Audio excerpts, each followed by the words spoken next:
Hey, Steeler Nation. Like that? Very smooth. Welcome back to the Steeler Wade Show. My name is Jake Wade, and we are going to get over the hump of the last podcast. 10 views. How do you get 10 views? So, I'll tell you how you get 10 views. Racism. Because you know what they say about the Dutch? You can't tell them much. So, we're going to go on with another one, and the new schedule's here. And it's the same as it ever was, the same schedule that we learned before. But now we know when. Now we know when to do plane fare. Now we know when to do dreaming. So let's just, there has been a bold prediction out there by a so-called expert. You saw it in the title. That so-called expert is me. We win all! I don't see us losing one game. 17-0. And we win 1, 2, 3 games in the playoffs. All right. That's it. That's a wrap, folks. Thank you for joining the show. No, really, I think we'll win every game. And that's honest. But we're going to go through the schedule a little bit. I'll give you a little this and that. And if you would, give me some comments on what you think, or if you have any comments on the show. I definitely will not tell a joke at the end of this one because that seemed to backfire on the last one. So, home opener finally after how many years? 7, something like that. Too long. You had to have the president come out and basically chirp on the NFL, last year. After we ended up getting another away game for our opener. So they listened to one of the main members of the family, Rooney, and we are opening up against the 49ers. Now, they do have a great team, and they did make it to the NFC Championship. I think everybody would have liked to have seen that game play out. Rather than the way that it did. I'd never seen anything like that before. I've been watching since like 79. I've never seen a game where they just ran out of quarterbacks, but like through a whole season, that was nuts. It taught me a lot about depth.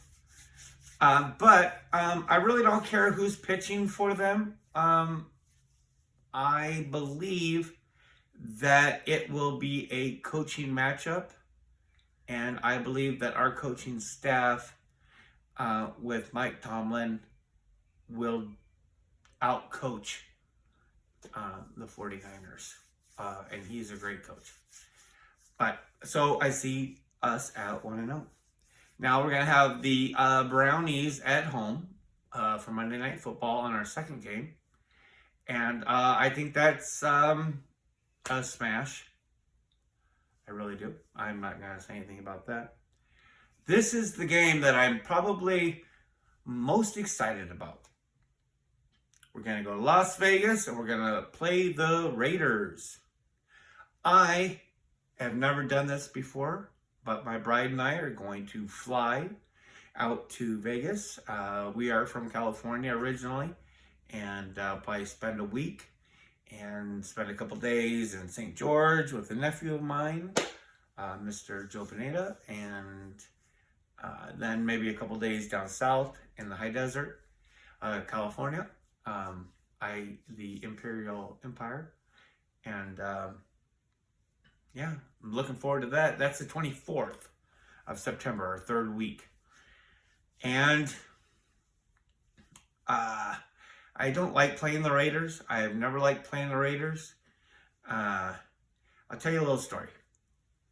This is where I lose my viewership. This is right where the spike happens in the duration of time.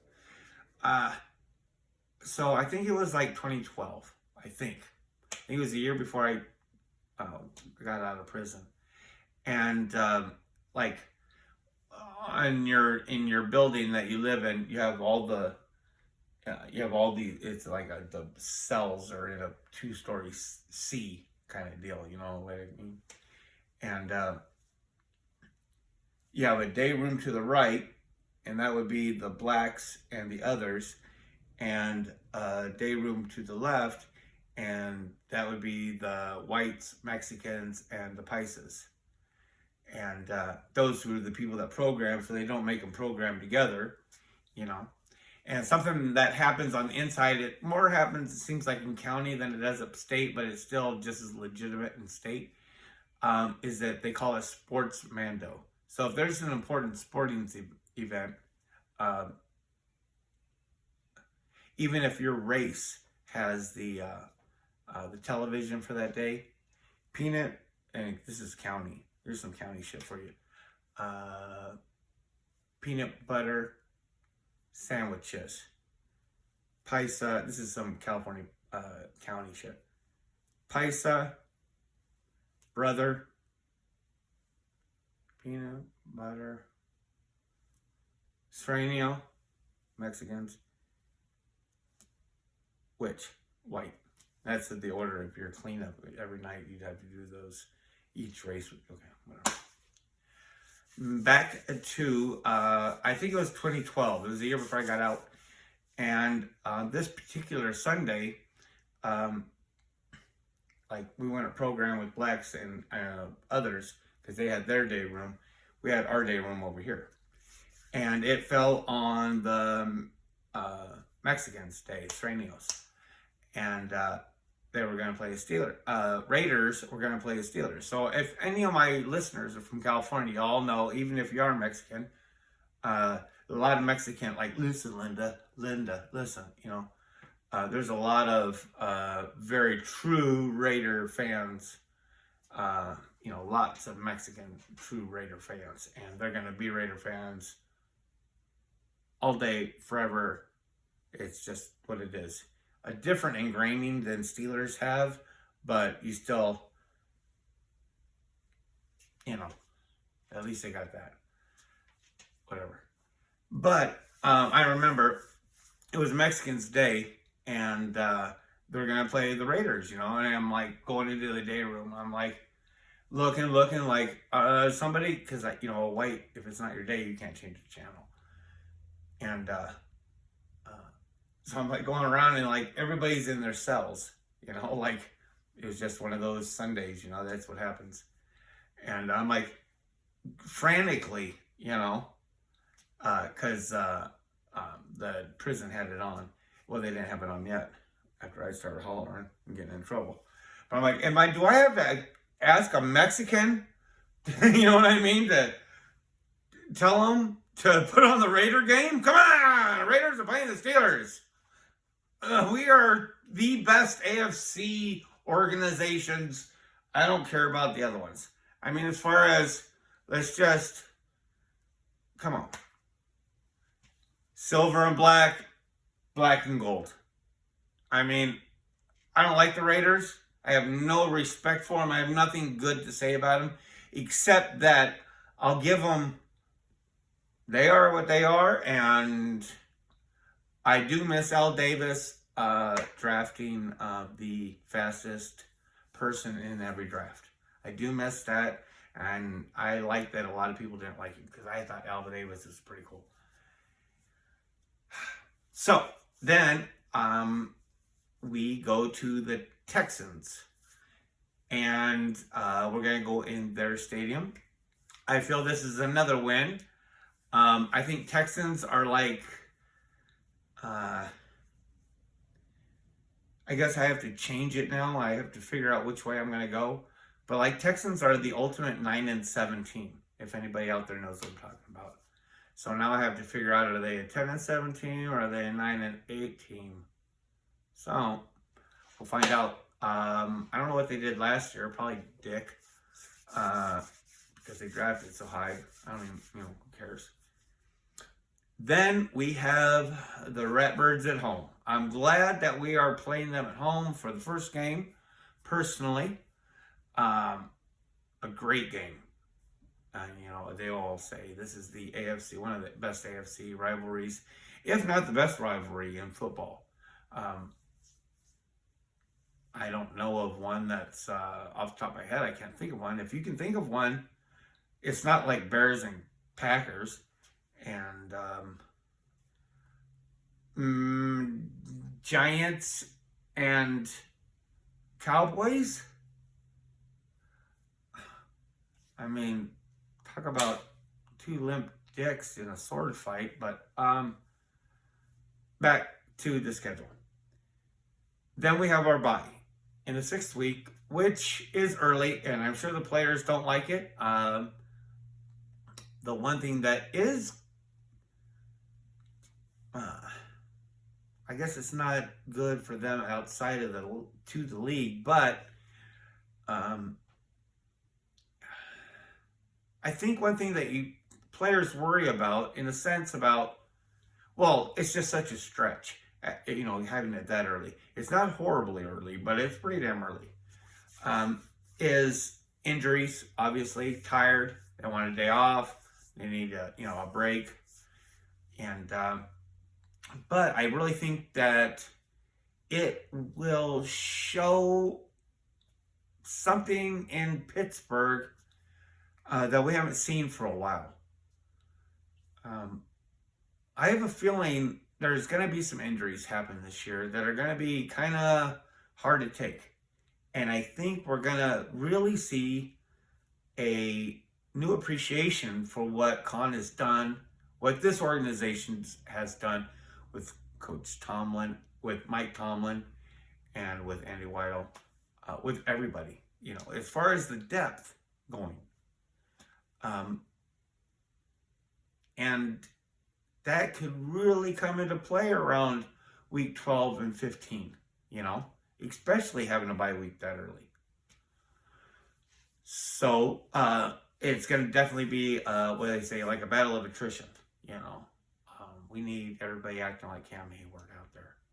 So after that, everybody's going to LA. We're going to go to LA, play the Rams. I think this is going to be spanking, personally, in their hometown. I don't think the Rams are going to mind the spanking. I think they signed up for it last year, and they're, receiving it fairly well, and I think they know they're going to get it for another year and a half. So, growing up in that area, I don't know if any of you old heads out there remember Vince Ferragamo.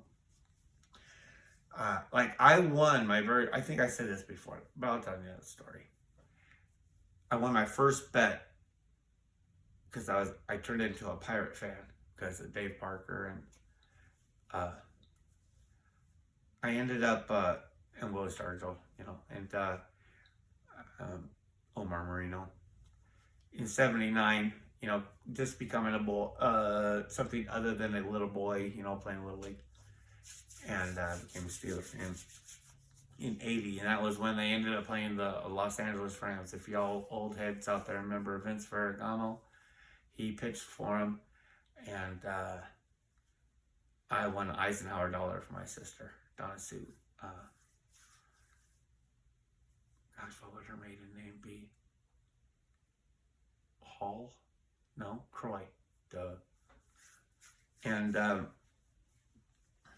so that LA Rams, but we're gonna slaughter them. So then we go and have the Jaguars at home. Now, I'm glad that it's at home. Jaguars are another team like the Raiders that I really don't want to play. And I don't know if it's that Byron Leftwich stuff still hurts a little bit emotionally, but it always seemed like we were supposed to beat the Jaguars, and we never beat the Jaguars. I hated it all the time, And that's another thing with Raiders. Like the Raiders, when we play the Raiders, it seems like, and it's it only happens like a little bit more than once every 4 years. I think it was 12 when I saw 12 12, so 12, 16, 22, so it might have been 13 when I saw them. Here we are playing them again. But there's certain teams that it's almost like they feel like a divisional team, and they're not. They have nothing. And but the Jaguars at home, I'm grateful that we're at home, but I'm not. I just don't like playing the Jaguars, and it's not because of Trevor Lawrence, and he's really neat. He's really good, and I think though I don't know who's going to win that conference. I figured they have just as good a shot as anybody, if not better shot. They just, they always, not that they had our number, but it was annoying, and then another game that I'm very grateful we're having at home is against the Titans the next week. And this is probably disrespectful, but I haven't been afraid of the Titans since the quarterback that died. Since like 98, 97, 99, 2000. He was McNair. I mean, doggone it. He had us. The Titans, they were just a disappointing team to play back then, if y'all remember. But I have shaken that off, even though I love to watch Henry run. I love to watch Henry run. And I think that Harris is going to be just as capable as what Henry is. In fact, I'm going to stop calling him King Henry. You know why? Because I'm going to come out with something called King George. King George was more important than King Henry. We got King George, number 14. So I got to figure that out with a crown and fancy looking floor. So I'm not afraid of the Titans. So right now, I'm looking at maybe a couple of losses between. I hope we don't lose against the Raiders because I'll be there. I'll be there in Vegas. So any of my listeners out there that are going to go to that game, put something in the comments or say, I'm wishing I could. And who knows what happens. You put it out there and it may happen. And a hookup. Maybe we'll have a beer. Then we have the Packers at home. This is one of the games where I was surprised that the NFL didn't take advantage of the two teams playing. We're playing at 1 o'clock, and that seemed like, not that you want to give us another prime time, or the Packers another prime time, but it seemed like you could have bumped that game to the 4 o'clock game. But, that's my opinion. There's definitely going to be tons of people watching or wanting to watch that game, you know what I mean? So, and I think we win. Then the Cleveland Browns away at home. At their home. This game, I think we're a better team.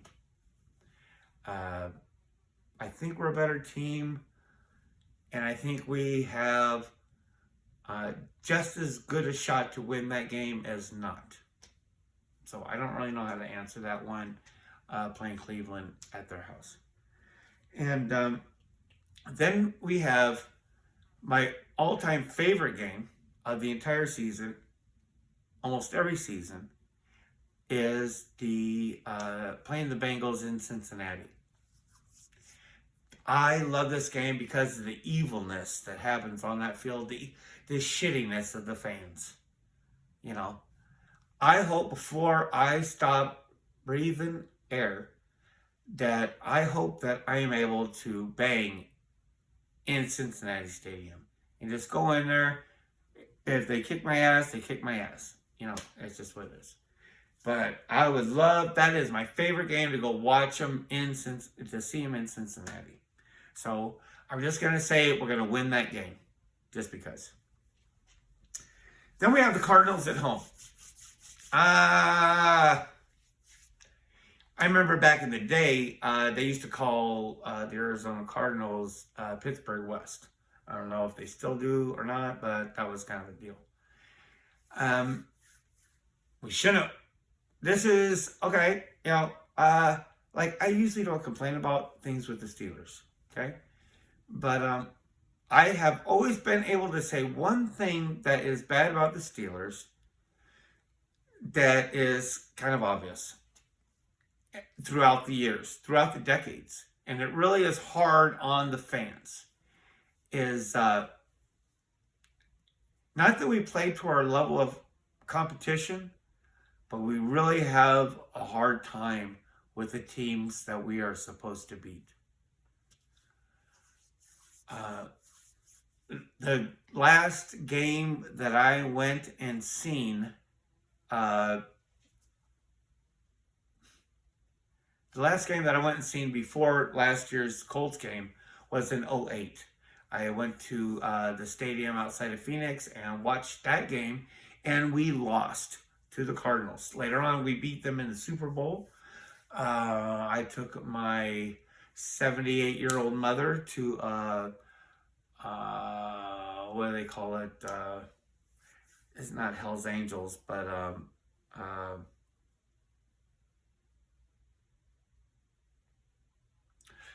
biker group, a biker club that was looked over by the Hell's Angels. They were underneath their protection, you know what I mean? It was a Super Bowl party, and it was one of the greatest ever, you know what I mean?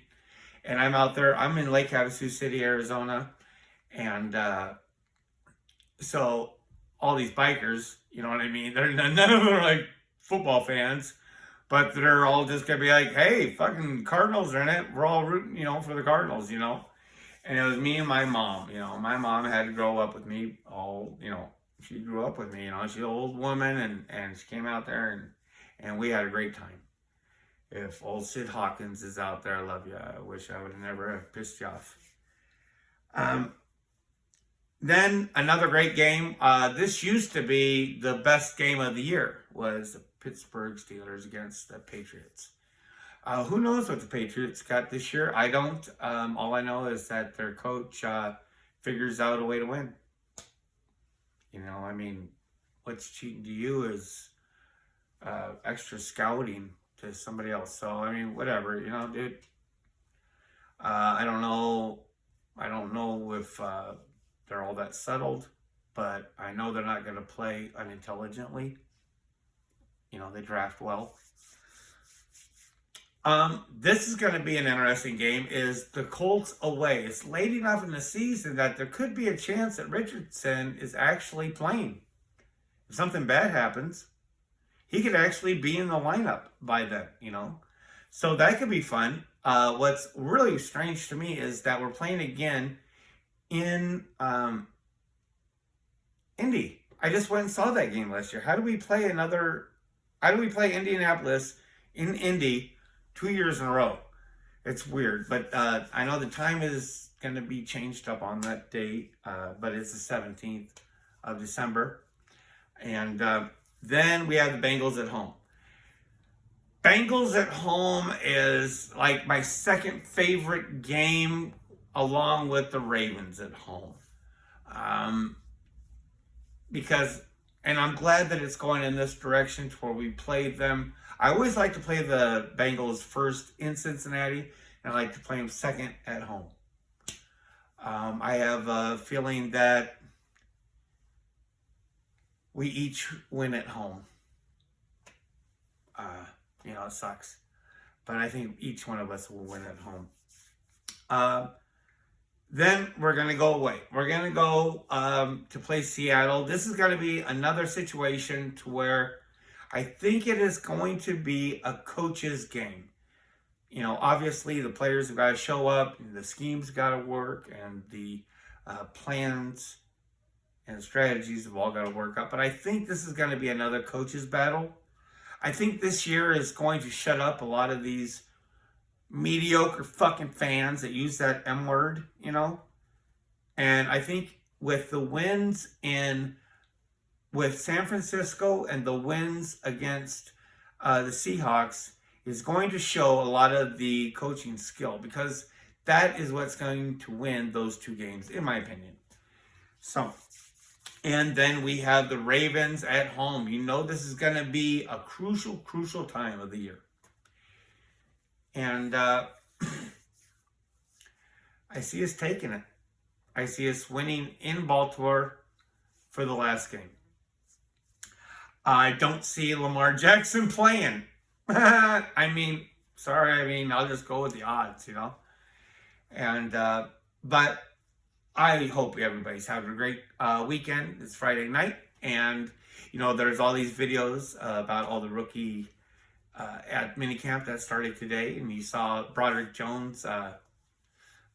He did this little interview, and someone else wanted to ask me a question. He goes like this: to acknowledge. It's great. I can't wait. I mean, you see like Porter, Trice, and they did. It's gonna be exciting, folks.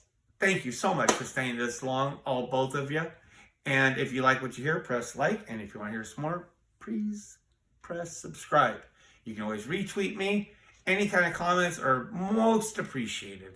Thanks again, and everybody have a great weekend.